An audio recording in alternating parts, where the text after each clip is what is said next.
My name is Elena Morrison. I was 38 years old when I realized my marriage hadn't slowly fallen apart. It had been quietly dismantled, piece by piece, behind my back. At that point, Mark and I were still legally married, even though we were living in a strange in-between that Texas law politely calls a cooling-off period. 12 months of separation before divorce. 12 months of pretending things weren't already over. The plan was simple, at least on paper. Mark would find a place nearby. We'd keep things civil. We'd do 50-50 custody for our 3 kids. Minimal disruption, minimal damage. That was the lie I was still telling myself. The real story had already been written without me. I found out on a Tuesday night. Nothing dramatic, no shouting, no build-up. Just Mark leaning against the kitchen counter, scrolling on his phone, like he was about to ask what we wanted to do for dinner. "Oh," he said casually, not even looking up. "I meant to tell you, Emily's going to carry a baby for Claire." I blinked. Once. Twice. "What?" I asked. He sighed, like I was slow for not keeping up. "Claire, my sister, you know. They've been trying for years. Emily agreed to be the surrogate." Emily. The woman married to Mark's sister's husband. Another woman. Another body. Another life decision. "And you're telling me this now?" I said. Mark finally looked up, irritation already flickering across his face. "It's already decided." That sentence hit harder than anything else he could have said. Already decided. I laughed once, sharp and disbelieving. "You're joking." He didn't smile. "You're serious," I said. "Yes," he replied flatly. "And before you start, it's not really your place to weigh in. It's Claire's family, her body, her choice." I stood there, my hands gripping the edge of the counter, trying to understand how my husband had just announced something that would fundamentally alter our lives, as if he were reminding me to buy paper towels. "You didn't think to talk to me?" I asked. "At all?" He shrugged. "We knew you'd overreact." That was the moment something cracked. Not loudly, not all at once. Just enough for me to feel it. "How long have you known?" I asked. He hesitated. "Too long." "Weeks," he admitted. "Maybe longer." Weeks. Of conversations. Of planning. Of decisions made while I packed lunches, folded laundry, and believed, stupidly, that honesty still mattered between us. "And you waited until now?" I said quietly. Mark crossed his arms. "Because I knew you'd make this about you." I stared at him. "I am your wife," I said. "How is this not about me?" He scoffed. "See, this attitude. That's why we didn't include you." Didn't include me. Like I was optional. Like my role in our marriage was conditional. He launched into a rehearsed explanation. How devastated Claire was, how Emily was a saint for agreeing, how this was their only chance. He talked about sacrifice, about family, about doing the right thing. What he didn't talk about was trust. What he didn't mention was consent. I asked the questions that mattered to me. What would we tell our kids? How would this affect them? Why was another woman's pregnancy suddenly expected to become part of my emotional labor? Mark waved it all away. "You're making it complicated," he said. "This is happening whether you like it or not." There it was. The ultimatum he never explicitly stated, but didn't need to. Support this or get out of the way. I felt something settle inside me then. Heavy, cold, clear. "If you go through with this," I said slowly, "we're done." He looked genuinely surprised. "You wouldn't." "I would," I replied. "And I will." He rolled his eyes. "You're being dramatic." "Maybe." But for the first time in months, I wasn't confused. I went to bed that night knowing one thing for certain. If he chose this path, he was choosing it without me. And I was already halfway out the door. If there's one thing I underestimated, it was how relentless people can become when they've already decided you're the villain. After that night in the kitchen, Mark acted like nothing had fundamentally changed. He went to work, he picked up the kids, he joked at dinner. It was as if my words, "If you go through with this, we're done," had dissolved into the air the moment I said them. Meanwhile, I felt like I was living in a house where the walls had shifted an inch overnight. Everything looked the same, but nothing fit anymore. The pressure started subtly. Mark would mention Claire in passing, how tired she sounded, how emotional she was, how much hope she was putting into this surrogacy. He never asked me directly to support it. He didn't have to. Every comment carried the same implication. A good wife would understand. I didn't. And I didn't pretend to. I feel bad for her, I said one evening, folding laundry while he hovered in the doorway. But that doesn't mean I'm okay with this. He exhaled sharply. You're still on that? Still on the fact that you planned a pregnancy with another woman without telling me? I looked up.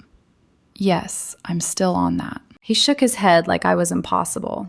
You're being selfish. That word again, selfish, for expecting a voice in my own marriage. Claire started calling a few days later. At first, I let it go to voicemail.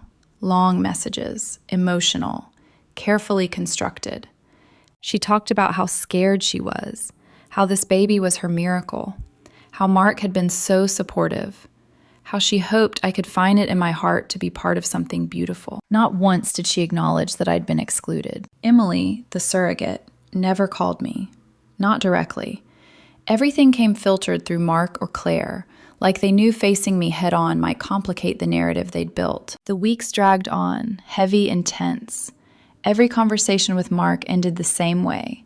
Me trying to explain, him accusing me of being cold. What about our kids, I asked one night. How do you explain this to them? He waved a hand.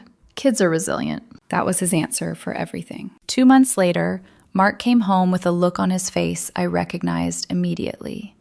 Tight jaw, too careful. She's pregnant, he said. I didn't ask who. I just nodded. Okay, I replied. That was it. No yelling, no tears, no breakdown. I walked into the bedroom, closed the door, and sat on the edge of the bed until my hands stopped shaking. 2 days later, I filed for divorce. Mark was genuinely stunned. He stood in the living room holding the paperwork like it was written in another language. You're actually doing this? I told you I would, I said. I thought you were just angry. I was serious. He ran a hand through his hair. So you're really throwing away our marriage over this? I laughed then, a hollow sound. You threw it away when you decided my consent didn't matter. That's when the family stepped in. Claire called, crying. Emily's husband left a voicemail about sticking together.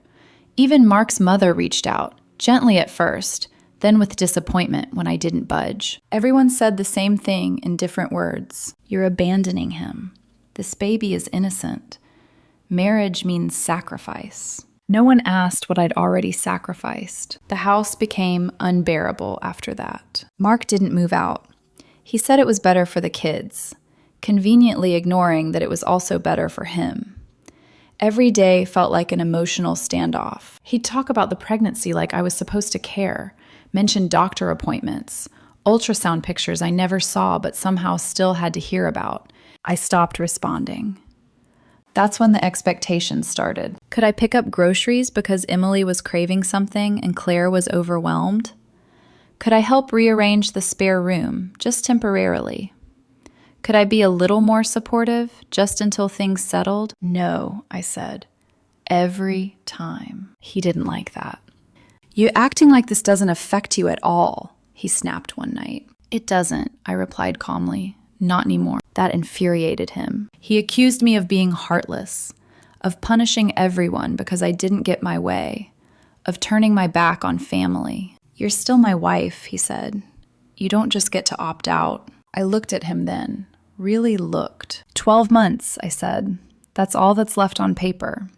Emotionally, we're already done. He stared at me like he didn't recognize me. Maybe he didn't.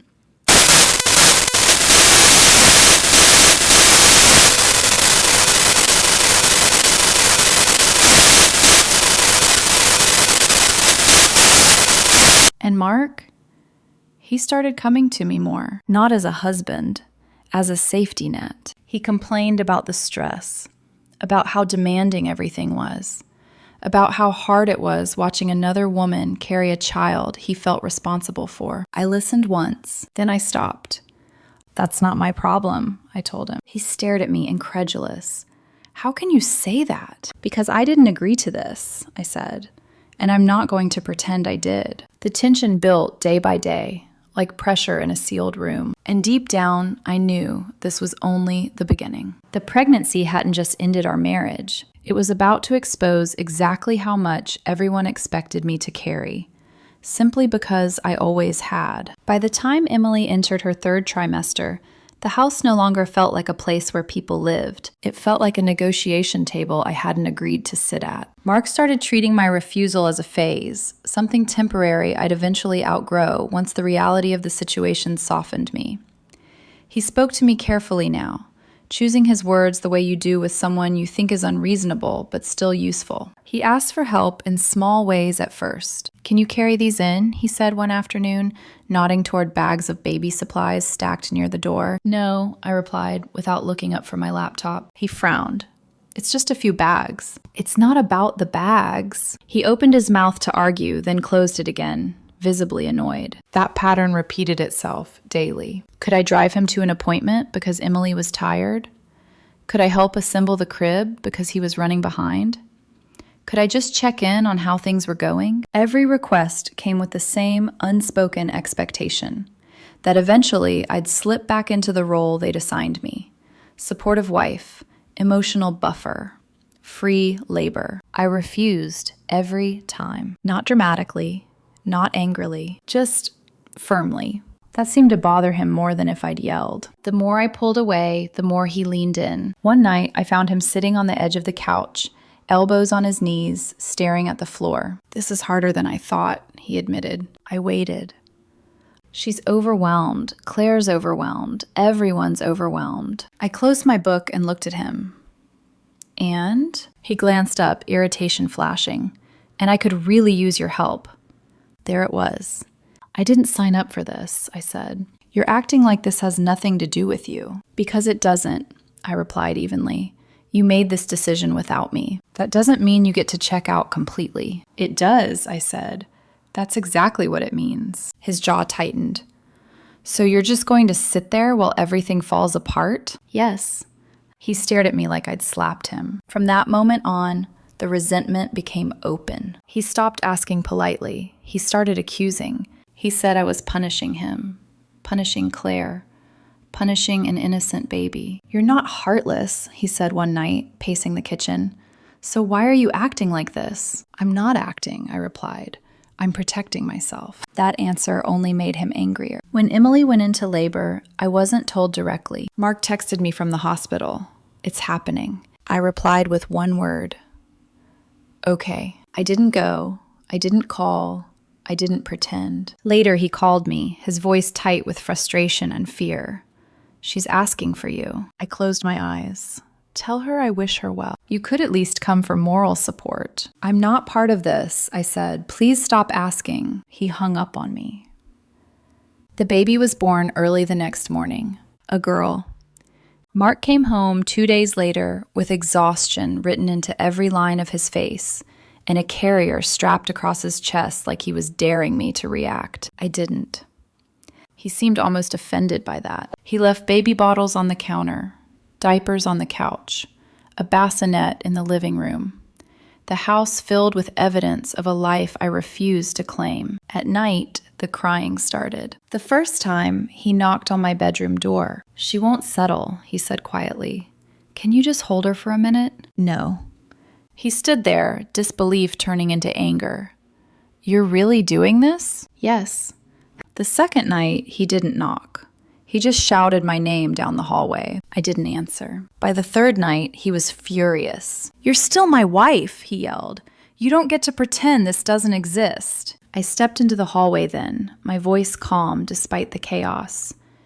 "You stopped being my husband when you made a family without me." That silenced him for a moment. Then he exploded. He called me cruel, unnatural, said I'd regret this, said no court would look kindly on a mother who turned her back on a child in her home. I listened without reacting. When he finally stopped, breathless and red-faced, I said one thing: "This ends now.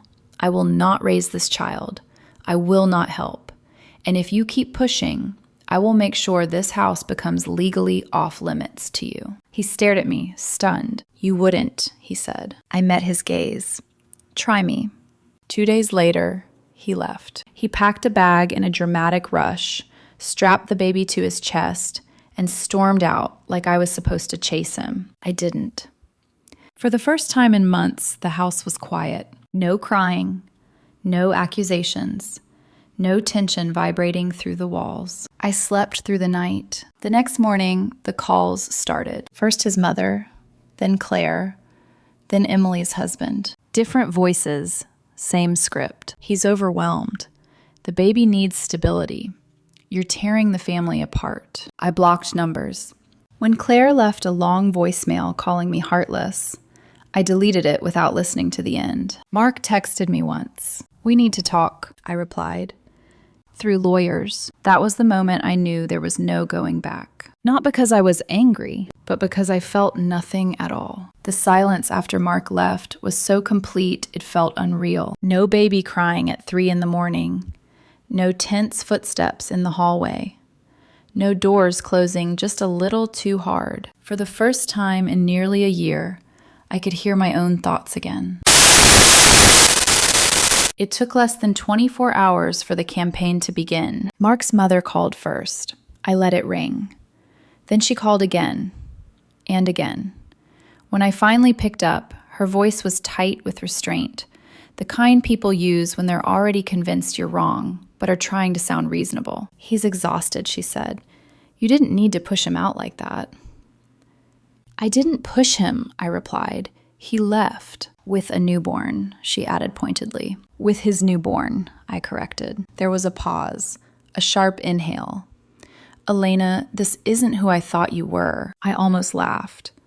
"Then you didn't know me very well," I said, and hung up. Claire was next. She didn't bother with politeness. Her voicemail was long, emotional, and carefully designed to wound. She talked about betrayal, about sisterhood, about how Mark had always stood by me and how I was abandoning him when he needed me most. She cried. She always cried. What she didn't mention, what none of them ever mentioned, was that not one single person had asked me before all of this began.